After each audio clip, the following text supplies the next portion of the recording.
Welcome to our channel, Behind My Story. Please like, share and subscribe. He was a dream, the future, or so I thought. But my love was cursed right from the start. Sounds a bit confusing, right? Let me explain. But first, I should probably introduce myself. I'm Carolyn. I was a dreamer. I dreamed of a good, warm, stable, successful life. I wanted a good job. And I wanted to travel around the world a bit with Helen. She was my best friend.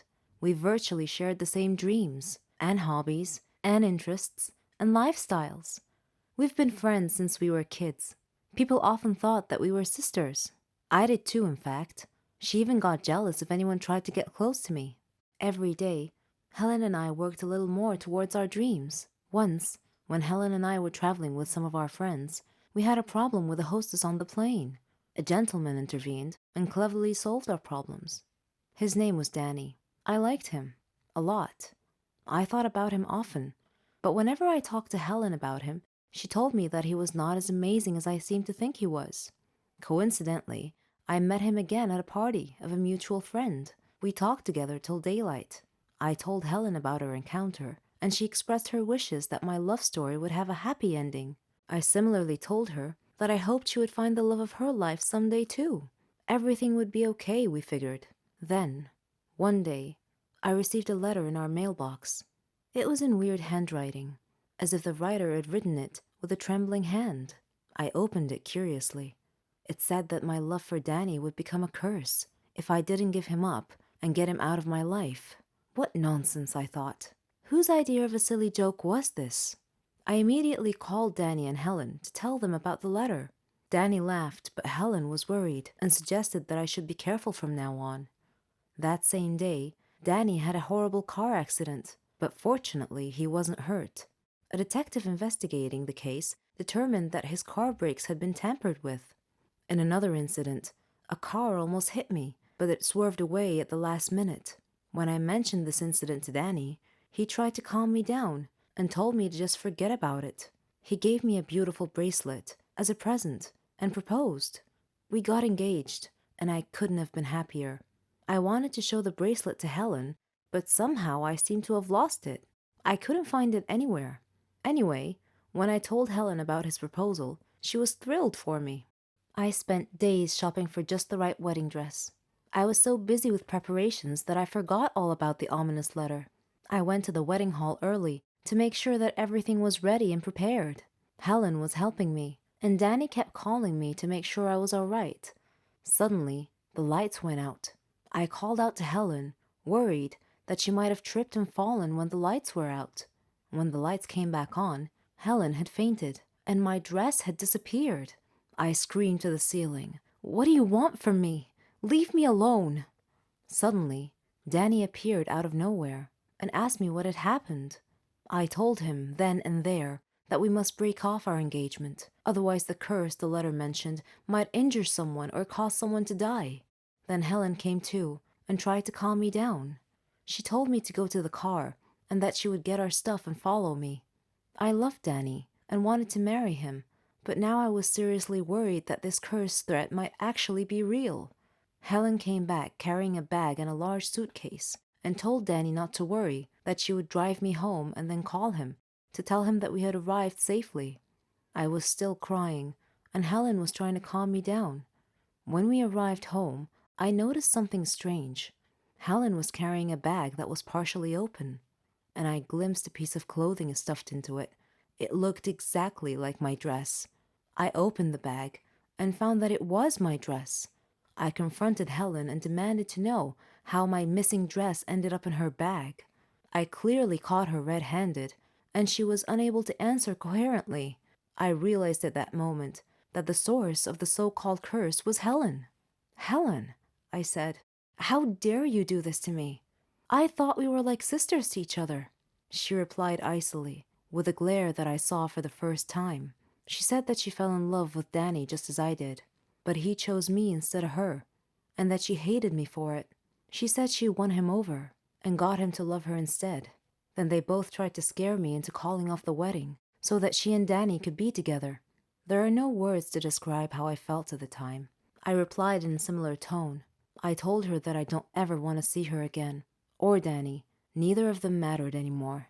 I never did see Helen or Danny after that day. I'm on a Caribbean island now, sipping on a cocktail. I read in the paper that Danny and Helen had announced their engagement. I'm thinking about what wedding present I should give them as a surprise. My name is Nathan.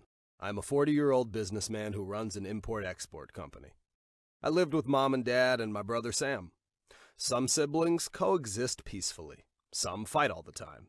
And some hate each other. Sam and I ended up in this latter category because our decisions shape our lives. Let me tell you our story. I worked hard and made good decisions to be successful in life. This contrasted with my lazy brother who wanted easy money without having to work for it. This was a sore point between us. We fought all the time, and the situation was exacerbated by Dad's unexpected death by heart attack. Sam and I took over Dad's business and became partners. Soon, though, Sam thought the business was too much work, so he decided to work abroad for bigger wages and less work, presumably. I begged him to work locally and stay close to the family, but he couldn't be persuaded. So he gave up his share in the business and left to work abroad, and I ran the business as sole proprietor. As I gained experience and business acumen, the business prospered and grew as I earned the customer's trust. As my profits grew, Mom and I moved into a bigger house. Mom wanted me to get married and have kids, and I wanted to make her wish come true. So I found a beautiful girl and married her. She was a blessing to us. When she became pregnant, Mom was ecstatic. We learned that it would be a baby boy, so we chose a name for him, John. As her pregnancy progressed from trimester to trimester, the strain on her body was obvious, but finally, the baby was born, and Mom and I were thrilled to see her only grandchild and my only child, respectively, growing up day by day. I wanted to teach him everything, and I wanted him to be brave. Our lives were content, peaceful, and fulfilled. At one point, I decided to grow the company by opening up some more stores. It was a challenging project, but was necessary to remain competitive with our rivals. Our wealth and good fortune continued to grow, and I bought a new villa for us. Mom, wife, and son. One evening shortly after that, we invited friends over to celebrate moving into our new villa. As we were celebrating, friends were wishing us the best. John was playing and running around everywhere and being a little naughty at times, and everything was going smoothly. Then suddenly, the lights went out for a couple of minutes, and then came back on.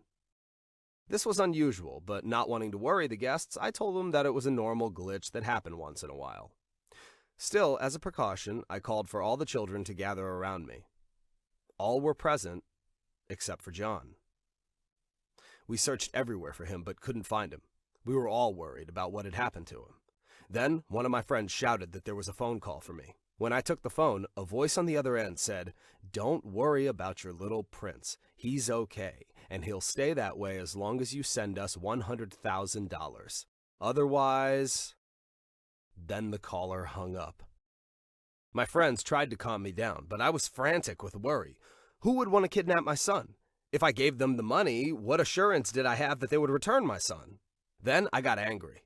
They needed to be punished for this heinous deed. So I called a friend who was a police officer and asked him for help.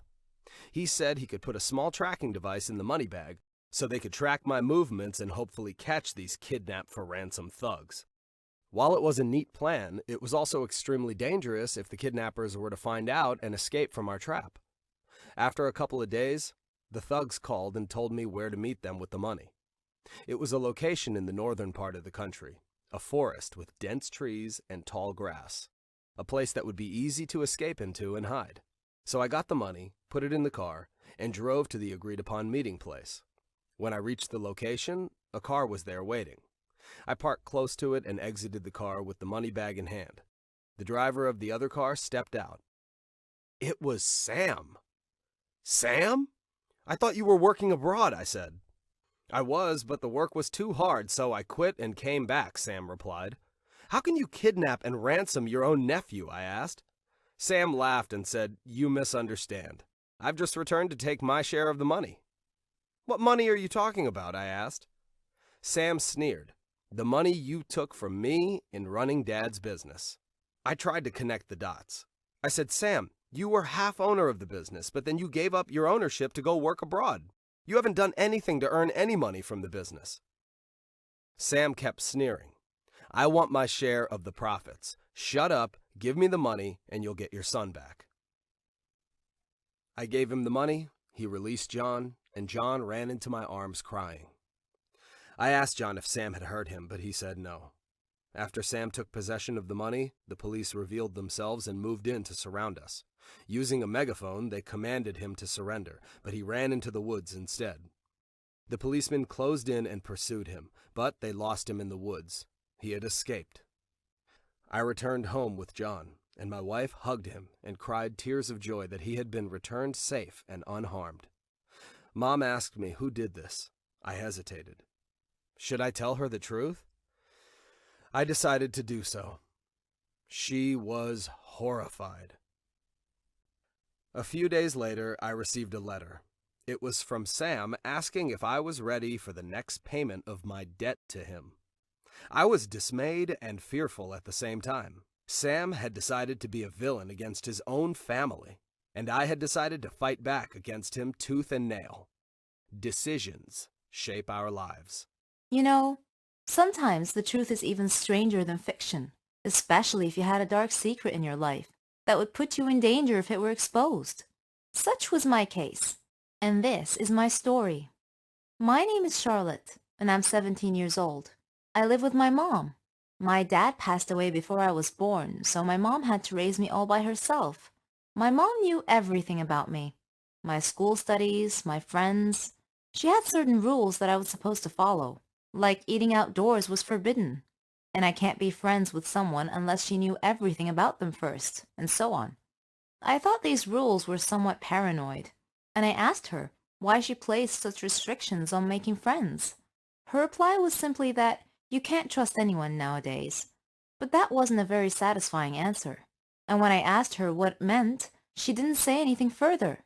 As I was growing up, these rules mystified me even more, and I couldn't help but wonder if they had anything to do with my father, whom I knew nothing about. Mom always said he was a troublemaker, and she told me that everything would be clear to me in time. One holiday, I joined a new band. We held a lot of concerts. It was the best. I was good at playing music and singing. When we went camping, we met some students from other countries. We made a lot of new friends and had fun together. We even had a chance to increase our band's fame and reputation. After our first performance at camp, an Asian girl approached me. She hugged me, saying, "Charlotte, I missed you a lot." Taken aback, I asked, "Do I know you?" She surprised me again by saying, "Don't you recognize me? I'm Mary, your friend." I smiled and replied, "You must be mistaken. I don't know you." After insisting that she was indeed my friend, she excused herself and ran back to join her friends. Weird. Though, now that I think about it, I have often had an eerie feeling that someone was watching me wherever I went. I tried to shake off this feeling many occasions, but I never could. I would just tell myself that it must be my imagination. That night, we all went into the jungle. It was a jungle tour. It was very dark, and I got separated from the group and found myself alone, surrounded by trees. I called out to my friends, but no one heard me. Suddenly, I bumped into someone, a girl it seemed, and I apologized. When I turned around to look at her, I was shocked to see, well, myself, or my double. It was as if I was looking in a mirror.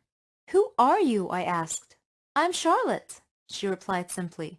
"That's impossible. I'm Charlotte," I said assertively. "Are you with us here at the campsite?" "Yes," she said. I asked her which way back to the campsite. She pointed in one direction and we headed back. As we were walking, her phone rang. It was her father. He was worried about her and was just making sure she was okay. We arrived at our tents without incidents, and I said, "It was really nice to meet you, Charlotte.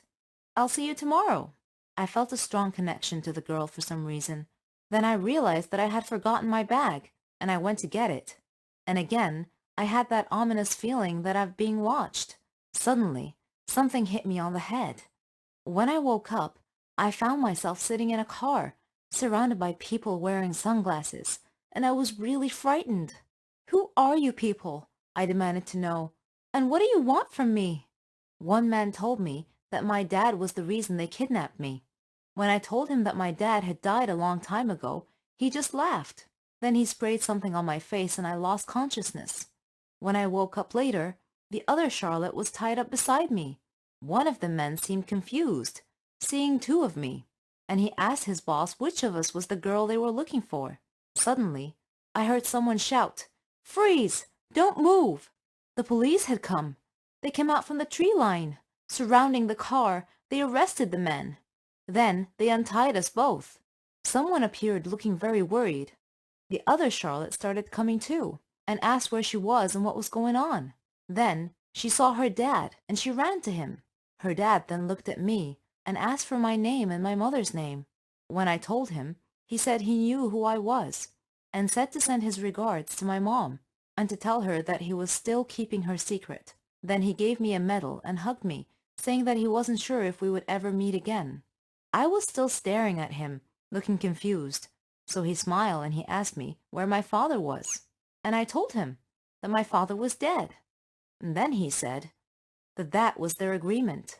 He and my mom, that he was only trying to protect me and the other Charlotte, who happened to be my twin sister. He said he got into some trouble in his line of work. Some people threatened to kill us, so he and my mom decided to split us up. She took you, and I took your twin sister, he said. We did this to keep you safe. I named your twin Charlotte, just the same as you. I was still feeling a bit overwhelmed at this point. This was preposterous. I couldn't believe it. Suddenly, I heard someone calling me. "Charlotte, wake up! It's time for a trip." You must have been having a nightmare, because you were screaming. I woke up to find myself in the tent with my friend. When I went outside the tent, I stopped. Right in front of me, staring me in the eyes, was a girl who was my mirror image. Falling in love with a knight in shining armor riding on a white stallion is the dream of every girl. I would want him to be tall, blonde-haired, green-eyed, handsome, and strong. Imagine him along with me if you can. But what I never expected in a million years was to actually meet my knight in shining armor. Lend me your ear and listen to my knight's tale. My name is Meredith, and I am 17 years old. I live with my mom and my little sister Susan, who is 3 years younger than me. Susan and I fight a lot, as sisters are wont to do. She is more beautiful than me. I am short and fat, but don't blame me. You should blame my mother for being an excellent cook. She used to work in a famous restaurant. You can't imagine how tasty her food is. Mom uses me as her laboratory rat or guinea pig. Whenever she cooks any new dish, she has me try it out and give her my opinion. As a result of all my taste testing, I've become an obese food addict. I know that my obesity may be an obstacle in finding my heroic knight. My best friends are Ellen, Selena, and Mary. My first date was with a guy named Mark. He was a crazy one. Torn clothes, long, dirty hair, a furtive manner. And his paranoid eyes were always darting around, looking everywhere. At our first meeting, he gave me a silly present that, when open, sprang a fake frying pan into my face. My next meeting was with Michael. He was subdued and weird. On our first date, he sat silent for 2 hours and barely spoke at all. All my friends' matchmaking attempts failed miserably. Then Ellen suggested that I open a Facebook account and try to find my dream mate online. I didn't like the idea at first, but I took a chance, opened an account, and shared some personal information about myself and my interests. My first friend request was from Mark. Yeah, that Mark. I blocked his request immediately. I received more friend requests from various people, some interesting, some plain and boring. I kept waiting for my knight on a white horse to send me a friend request. Then one day, I got a friend request from a boy named Joaquin. I visited his Facebook page and saw that he was handsome and active in sports. I accepted his request and sent him a message to say hello and waited all night for his response. Just when I was about to lose hope, he surprised me and responded. I tried to control myself even though my mind was already racing ahead and planning our wedding. We chatted online that day for around 3 hours. I told him about my family, hobbies, etc. But eventually he had to excuse himself to go to an exercise class. However, he promised that he would continue our chat later. I sent him a rolling on the floor laughing emoji and asked, "Are you serious?" He replied, "Of course, I want to get to know you better." I called my friends and told them everything. They advised caution, but I didn't listen to them. In my mind, I had already fallen in love with Joaquin. I clutched my phone, waiting for his next message with bated breath. I figured that I should probably let him know what I really looked like, a fat food addict, before we got too far into a relationship. When he got home, he sent me a message, and I asked him about himself and his family. He told me about his dreams, his family, and his dream girl. He told me that he wasn't interested in a girl's figure at all. The important thing was her character. We agreed to meet the next day. I was excited. I called my friends immediately and update them on my news. Later, I received a message from Joaquin stating the time and place of our upcoming meeting. I chose some chic clothes and got ready to go. Mom saw me and was surprised that I had dressed up so. Susan laughed at me. "She looks like she's going to a restaurant," said my darling little sister. I announced, "I am going on a date, Mum. I met someone on Facebook." Mum said, "Okay, have a good time, and come back and tell us all about it when you return." My heart was beating in my ears as I raced to our meeting place. After I arrived, I sent Joaquin a message telling him that I was waiting for him outside. He replied that he had prepared a surprise for me and that I should come inside. So I hurried inside to see what surprise he had planned. My mind ran wild with possibilities. When I entered the place, I saw my friends holding up a banner with my name on it. Ellen said, "Don't be upset, Meredith, but your surprise is that we are Joaquin." They had played a prank on me as a birthday surprise. Oh, I was so angry. "Do you mean to tell me that Joaquin, the love of my life, was all a hoax? You are not my friends. You are devils." But then Ellen opened a box and showed me its contents. A nice, big, plump, glazed blueberry tart. I stopped my angry ranting. My mouth closed. I became silent and calmed down. My heartbeat rate slowed. They all hugged me. They said that I was a beautiful girl, and they had just wanted to make me happy for my birthday. I was stuffing the blueberry tart in my mouth when the waiter came to take our orders. I looked at him with a mouthful of food. He was so handsome. I mumbled, "What's your name?" as I was chewing my mouthful of blueberry tart. Try again, as they say. It's completely normal when we meet someone we like to want to know everything about them. We'd want to get close to that person. And if that person happens to have a secret, we'd have a natural desire to want to know what it is. In this case, one has two choices: staying with that person or staying away from that person. Let me tell you what my choice was when this happened to me. My name is Rosalind, and I'm 15 years old. I live with my dad and my brother. Mom passed away and my brother was small, and I ended up caring for all his needs. Dad was everything to us, as he loved us a lot. He liked to spend most of his time outside, though, and so I was responsible for everything inside the house, in addition to my studies, that is. Memories of my mom were the only thing I had left of her, and I would often just sit and think about her. On the first day of school, Dad was away traveling abroad. All the kids in my class were excited after hearing that we have a new teacher this year. When she entered our classroom, I was both pleased and shocked that she looked exactly like my mom. Even her smile was the same. Her name was Isabel. I just adored her looks, her charismatic manner, and her charming voice. But I wasn't the only one who was charmed by her. All my friends liked her as well. I asked her to be my friend, and she was more than happy to. I told her that she reminded me of my mom. She smiled broadly and hugged me tight. I really missed Mom. Isabel told me that if I ever needed anything, I should just come to her, that it's what best friends do. It made me so happy. After school, I saw her waiting a bit up the street for a taxi. She looked so nice standing there in her makeup and nice clothes. I had told my brother that I would introduce him to her, but as we were walking towards her, a car stopped, and she got in and left. It was a very strange car. It had very dark tinted glass that prevented anyone from seeing inside. The next day, I asked her if she was married, and she said no.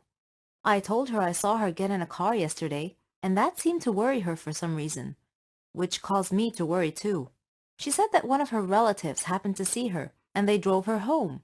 Curious, I decided to watch the same spot again tomorrow to see if the same thing happened again. But I received a message that Dad had just got back, so I chose to head straight home.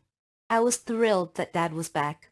I hugged him and told him how much I missed him. We talked a lot, and I told him about Isabel and asked him to come to school and meet her. Unfortunately, she was absent the day Dad came to meet her. I began to worry about her some more. The day after that, I went to the same place at the same time, waited for her again. I wanted to know about the car with tinted glass. After school, Isabel came and waited again for the same car. It picked her up and drove away. When I went back home, Dad wasn't home. My brother told me that Dad had gotten a phone call and left. The day after, I saw Isabel at school, and she looked very happy. So I asked her why she was so happy that day, and she told me that she had wonderful news, that she would tell me about it later. That same day, I went to a friend's birthday party. Coincidentally, there was a nightclub near my friend's house, where I could see a bunch of weird people going in. Suddenly, I spotted Isabel, arriving and entering that place too. I felt really sad seeing her enter such a weird place. After the party, I went home disappointed. Dad saw the look on my face and asked me what was wrong. I didn't really feel like talking, so he changed the subject and said that he had great news to tell me. He was going to get married again. I was not expecting this. I was so shocked that I was speechless for a few seconds. Then I asked him, "What about Mom?" He tried to explain to me, but I was beyond listening at this point. I turned around and went to my room, leaving him alone with my brother. I sat there thinking about Mom, crying alone in my room. The next day, I was still angry, and I decided to ask Isabel about the nightclub. I went to her office at school and asked her what she was doing there last night.